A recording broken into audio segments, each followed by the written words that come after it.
नमस्कार दोस्तों, आप सभी का बहुत बहुत स्वागत है super target A to Z YouTube channel में। आज हम इस वीडियो में सिंधु सभ्यता के बारे में डिस्कशन करेंगे, जो कि पहले ही पार्ट 1 में हमने बताया था बहुत ही इम्पोर्टेंट प्रश्न के बारे में।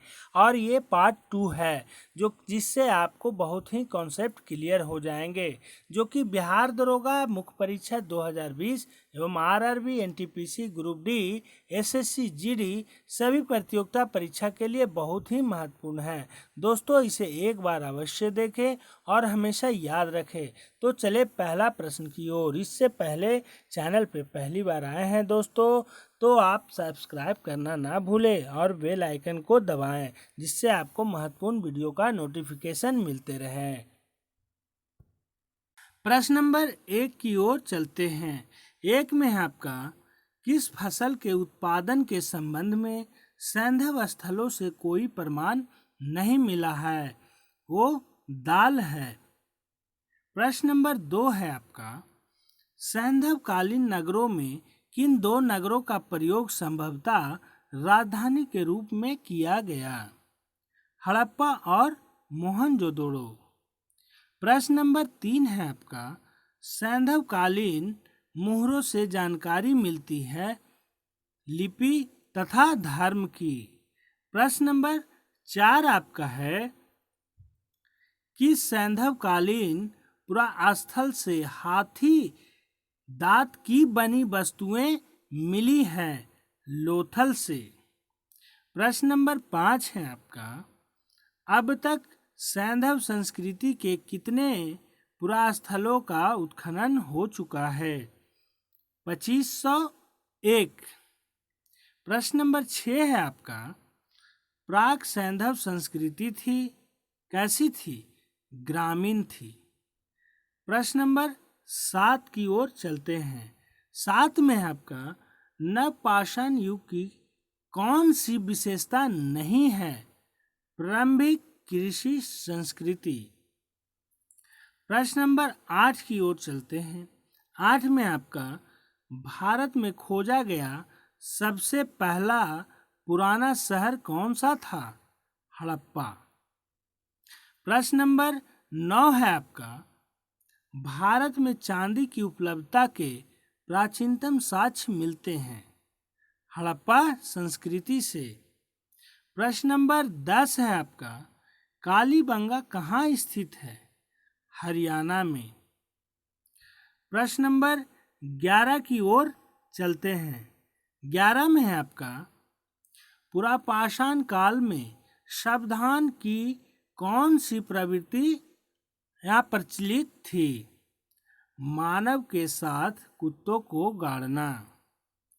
प्रश्न नंबर 12 की ओर चलते हैं।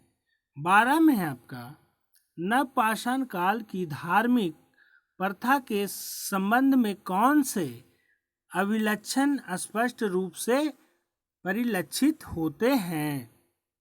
मातृ देवी की पूजा।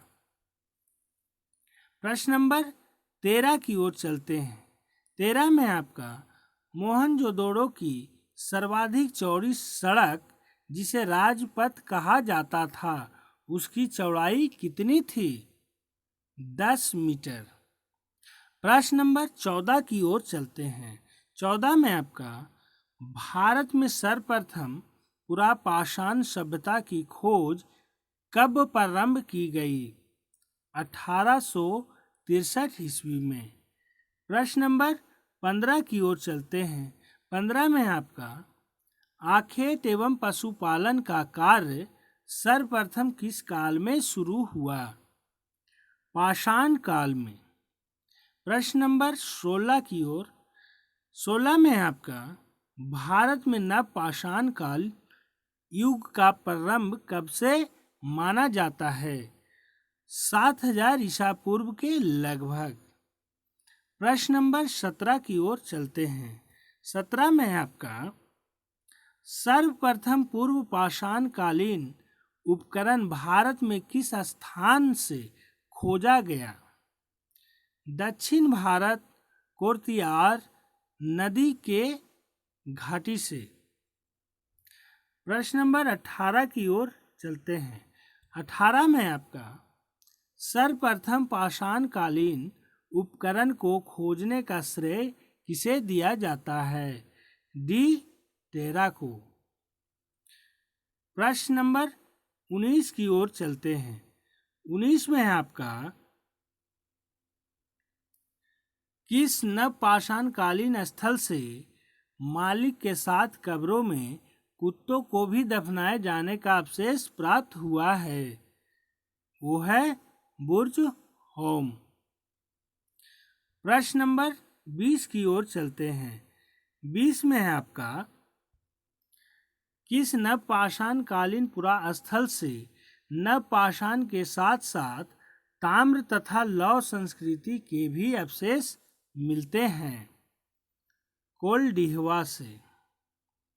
प्रश्न नंबर 21 की ओर चलते हैं। 21 में आपका पक्की मिट्टी के बने हल का एक प्रतिरूप कहाँ से प्राप्त हुआ है? बनवाली से। प्रश्न नंबर 22 की ओर चलते हैं। 22 में आपका वैसे स्थान जहाँ से उत्खनन में तांबे की मुहरें प्राप्त हुई है?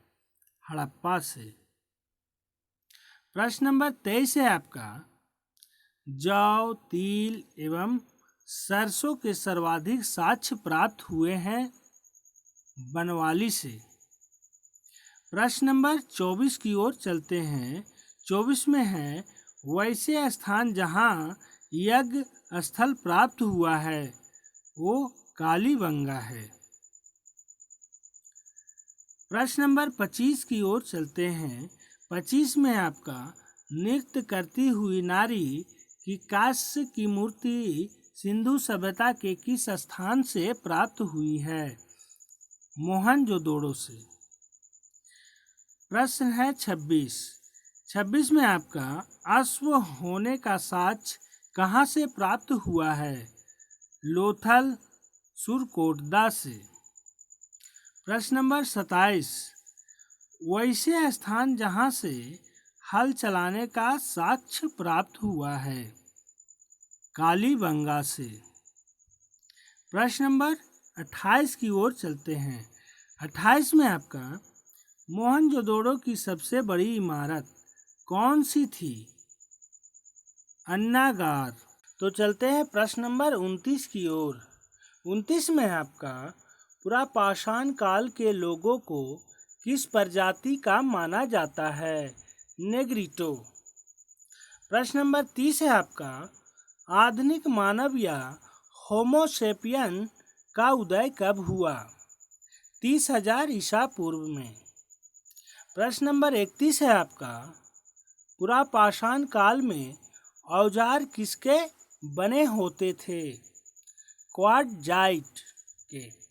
आए प्रश्न नंबर 32 की ओर। 32 में आपका मानव द्वारा बनाए जाने वाला प्रथम औजार था कुल्हाड़ी।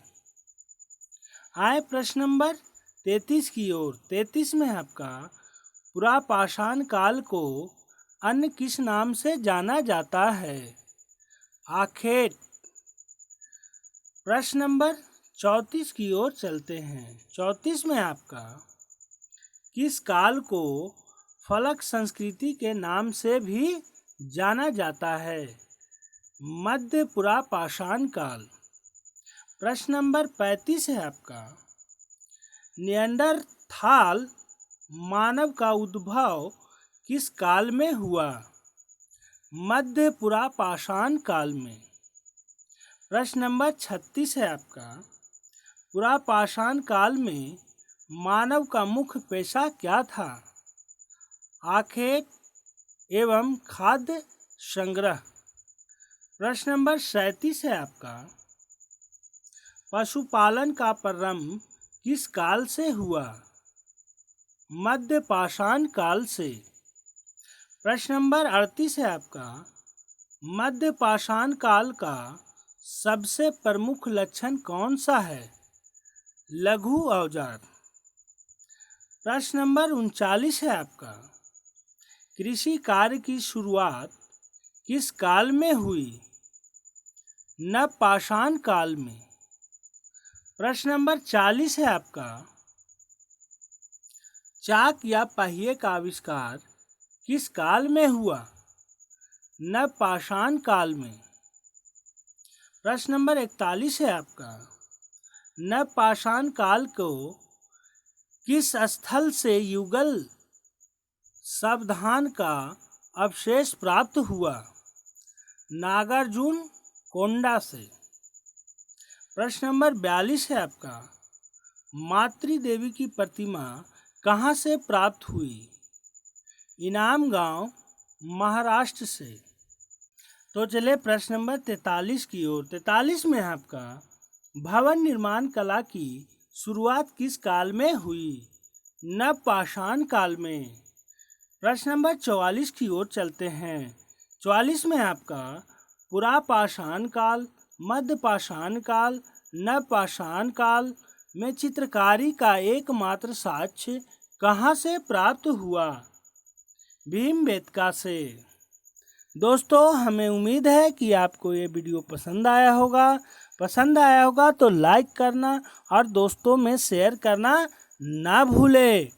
तो फिर मिलते हैं नेक्स्ट वीडियो में। थैंक यू, धन्यवाद।